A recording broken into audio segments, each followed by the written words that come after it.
Que Dios los bendiga. En esta ocasión vamos a continuar con la serie de los Evangelios.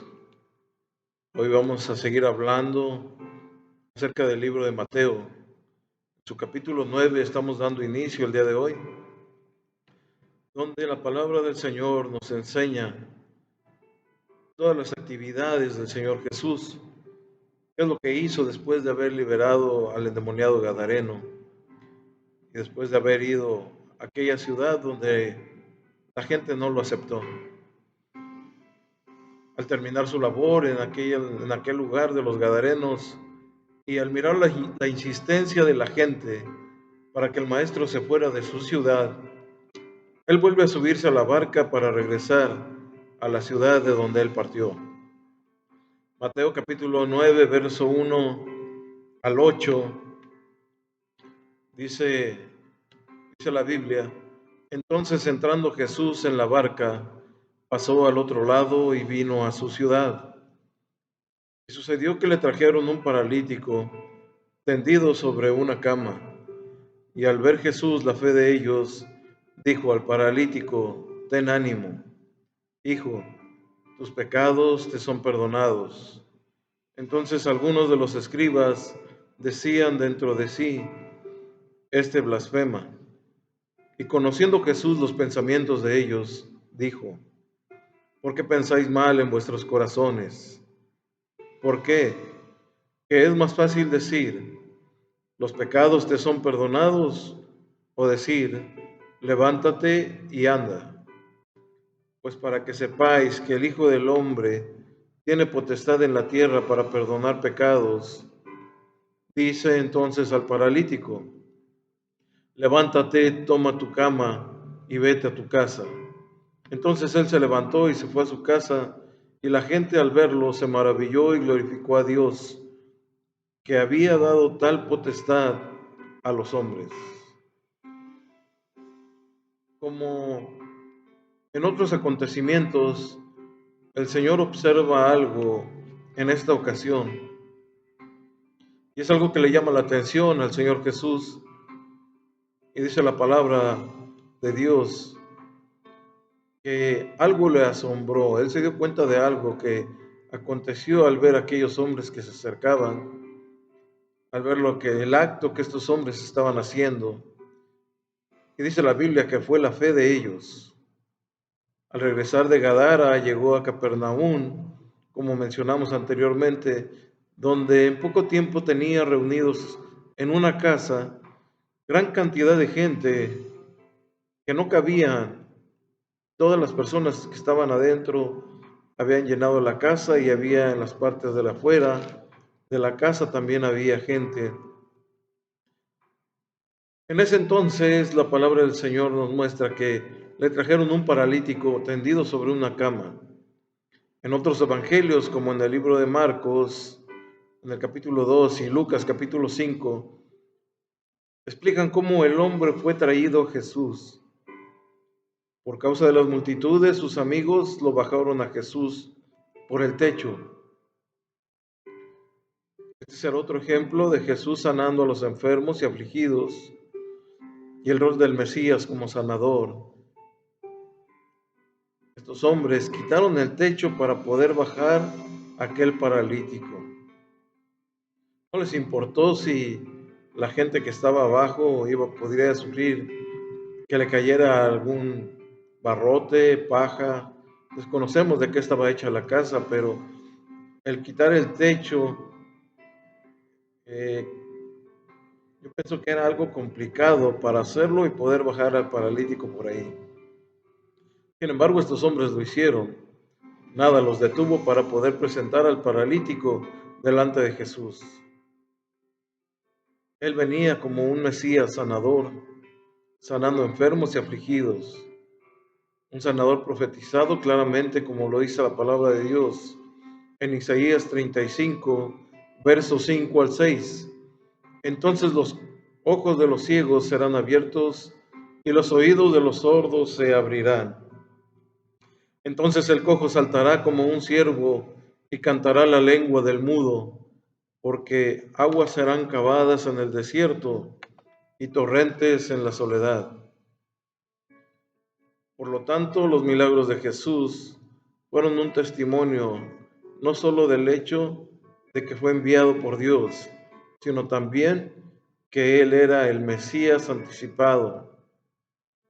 Sin embargo, como señalamos anteriormente, los milagros de Jesús no fueron calculados principalmente para causar efecto en las masas, en las multitudes, sino todo lo contrario. Se hicieron principalmente para ministrar a los humildes, a los necesitados, a las personas que necesitaban de Dios, las personas humildes. En su mayor parte, la mayoría de los judíos de ese tiempo hubieran preferido señales grandiosas, asombrosas, mucho más espectaculares como lo hacían en la antigüedad, como el invocar fuego del cielo, como que cayera la lluvia, que una legión terminara con el Imperio Romano. También podemos darnos cuenta, hermano, que la presencia de la enfermedad en Israel fue evidencia de su infidelidad, el pacto y su baja condición espiritual. Dios les dio lo contrario de lo que Él les prometió, como dice Éxodo capítulo 15, verso 26.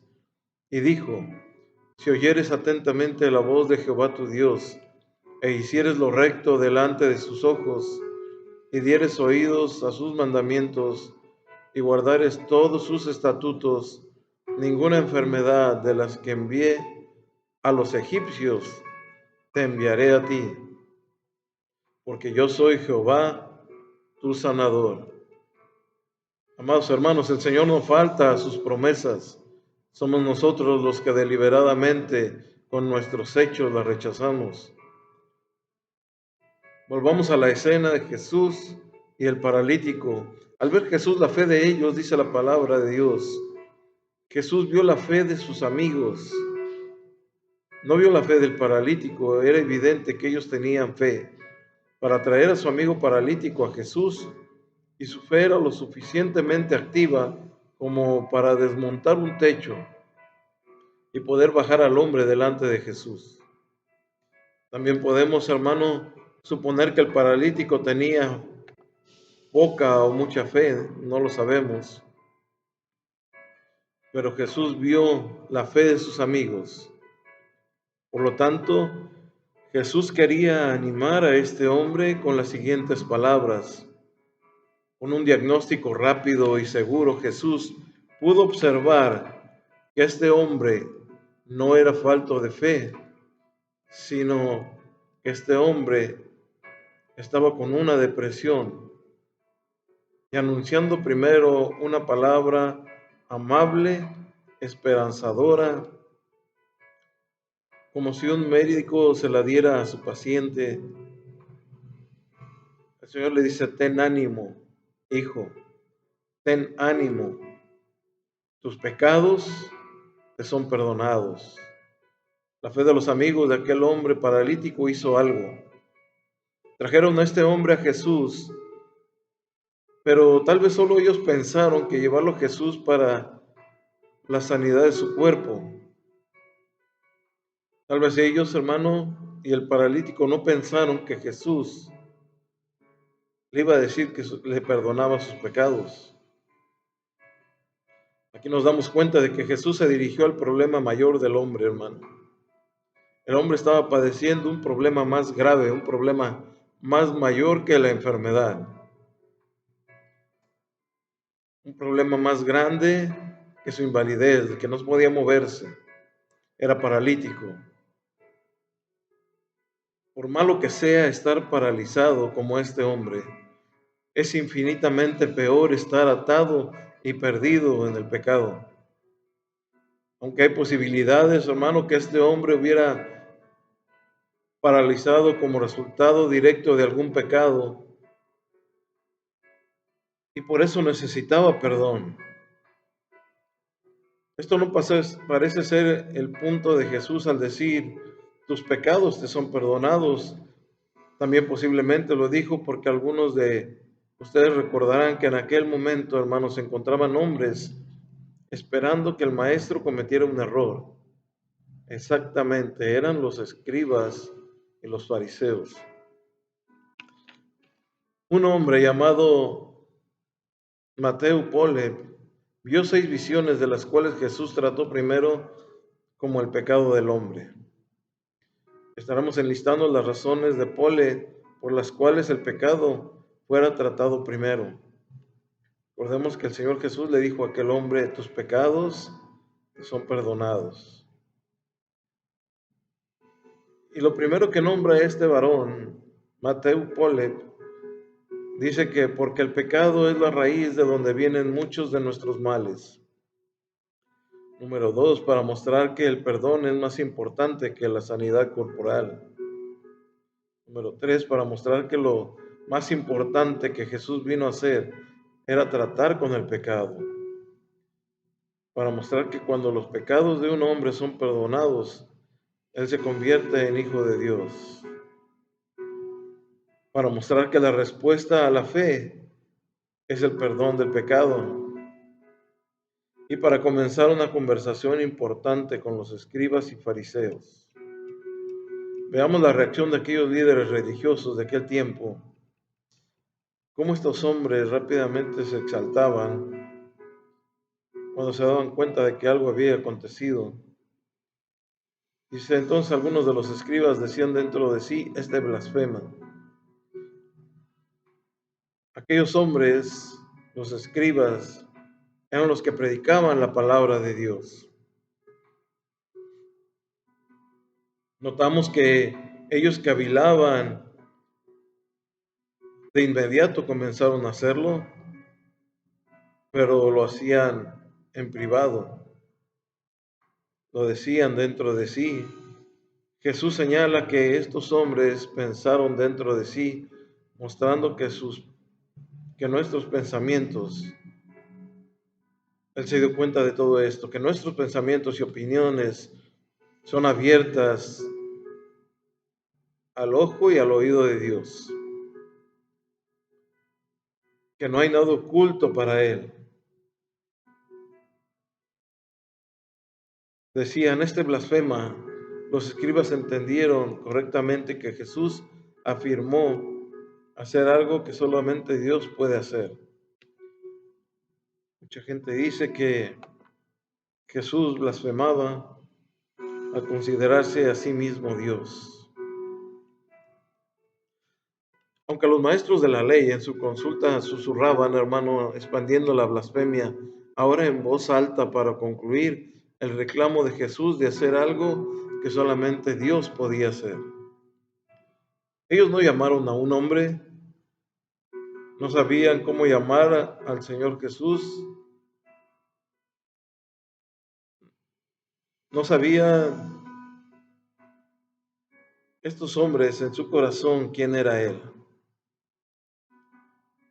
Para ellos era un extraño, era un don nadie. Y esta es la primera mención de la oposición referente al Señor Jesucristo. La oposición se levantó, la oposición se puso de pie para comenzar a atacar a Jesús. Pero Jesús les lee los corazones malos a los escribas y le hace una pregunta, una sola pregunta les hace Jesús. Dice, conociendo Jesús los pensamientos de ellos, dijo, ¿por qué pensáis mal en vuestros corazones? Porque, ¿qué es más difícil decir? Los pecados te son perdonados, o decir, levántate y anda. Hermanos, Jesús saca a evidencia los pensamientos de ellos. Esto solo se debió haber sido suficiente para que Jesús comprobara su deidad, demostrando que Él puede hacer tantas cosas, hermano. Él puede conocer los corazones malvados. Sin embargo, Él ofrecería una mayor prueba de su deidad. ¿Qué es más fácil decir? Dice la palabra de Dios. Tanto la sanidad milagrosa como el perdón, hermano, son imposibles con el hombre. La sanidad milagrosa y el perdón son imposibles con el hombre. Sin embargo, hermano, porque el hombre muchas veces no sabe o no quiere perdonar, sin embargo, solamente Jesús podía probar, hermano, de inmediato que aunque no puedes ver el pecado de alguna persona, no es visible, no puedes ver la mancha que trae puestas y no nos damos cuenta cuando una persona quiere acercarse a Jesús. Esto parece haber sido plasmado en el libro de los Salmos. Solamente Jesús podía probar de inmediato que aunque no puedas ver el pecado de alguien siendo perdonado, puedes ver que ellos están sanados. La palabra del Señor nos dice en Salmo 103, verso 3, Él es quien perdona tus iniquidades y el que sana todas tus dolencias. Aquí el perdón, hermano, precede de la salud. Él sana nuestras iniquidades y después Él sana nuestras dolencias. Así que primeramente va el perdón. Jesús afirma, hermano, su autoridad tanto sobre el pecado como la enfermedad. Pues para que sepáis que el Hijo del Hombre tiene potestad en la tierra para perdonar pecados. Dice entonces al paralítico, levántate, toma tu cama y vete a tu casa. Entonces él se levantó y se fue a su casa, y la gente al verlo se maravilló y glorificó a Dios, que había dado tal potestad a los hombres. Pues para que sepáis que el Hijo del Hombre tiene potestad en la tierra para perdonar pecados, Jesús respondió su propia pregunta antes de que los líderes religiosos lo hicieran, ya que él pudo cumplir su afirmación de sanar al hombre, dio pruebas de su afirmación de tener también la salud para perdonar pecados. Entonces él se levantó y se fue a su casa. Un hombre fue sanado instantáneamente, comprobando que Jesús tenía el poder de Dios para sanar y para perdonar. Él no fue al templo, hermano, este hombre que iba enfermo, sus amigos lo llevaron ante Jesús. En aquel tiempo era viable que buscaran al sacerdote, pero dice la palabra de Dios que él no fue al templo con el sacerdote, tampoco fue con el doctor del pueblo, fue a la casa donde estaba Jesús. La restauración de un hombre por gracia comúnmente se da en la casa del Señor. Todo hombre que se arrepiente da prueba de su conversión del pecado. Así que, amados hermanos, una prueba de la conversión del pecado, convertirnos a Dios, es así como este paralítico rápidamente tomó su lecho, se levantó y empezó a caminar. Hay muchos que no tienen una conversión, siguen igual y no se levantan ni se ponen de pie, por lo que siguen en su condición continua, arrastrándose en la tierra y cae tan pronto como se levanta. Aún no se ha curado de su parálisis espiritual. Podemos ver muchas personas así. No se han curado de esa parálisis espiritual que no los deja avanzar, que no nos deja caminar. Es importante volvernos a Jesús. Que el Espíritu Santo se vuelva en nuestro líder espiritual. Que el Espíritu Santo sea nuestra guía donde quiera que vayamos. Cuando Jesús, hermano, sanó a este hombre, la gente al verlo se maravilló y glorificó a Dios. Al ver la sanidad de este hombre, la multitud le dio a Dios la gloria por este milagro. Obviamente Jesús no trajo atención a sí mismo, hermano. No era importante para Jesús eso, llamar la atención, como hoy lo es para muchos. Tiene que llamar la atención, que la gente tiene que darse cuenta de lo que hace o de lo que no hace. Quieren todo ponerlo en evidencia cuando esto no es así. Aunque el Señor Jesús sepa lo que estamos haciendo, es más que suficiente. Es más que suficiente hacerlo. Que los milagros, hermano, no es por los que oran, no es por nosotros. Los milagros vienen porque el Espíritu Santo le place, porque el Espíritu Santo lo da. Así que a Jesús no le importaba atraer la atención de la gente. A lo que al Señor Jesús le importaba era que lo reconocieran como su Señor y como su Salvador. Esto es lo que hizo Jesús, hermano, con este hombre paralítico. Este hombre que se fue caminando a su casa cuando tal vez sus familiares no esperaban verlo tan pronto de regreso. Este hombre llegó y su cuerpo había sido sanado. Para la gloria del Padre, del Hijo y del Espíritu Santo, este hombre recibió el perdón de pecados y recibió también una sanidad. Qué hermoso, hermano, es cuando la palabra del Señor nos guía, nos enseña, cuando la palabra del Señor nos va mostrando el camino a seguir. En un siguiente video vamos a seguir hablando acerca del libro de Mateo y su llamamiento. Aunque ya al inicio estuvimos hablando acerca de Mateo, el hijo de Leví, aunque también aparece como hijo de Alfeo.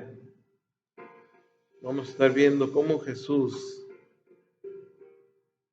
empieza a hacer el llamado a los hombres que le iban a ayudar a servir, a los hombres que le iban a ayudar a trabajar, que Jesús no iba a hacer el trabajo solo, necesitaba de manos para poder llevar a cabo esa labor tan grandiosa que hasta el día de hoy sigue vigente, sigue latente, hermano.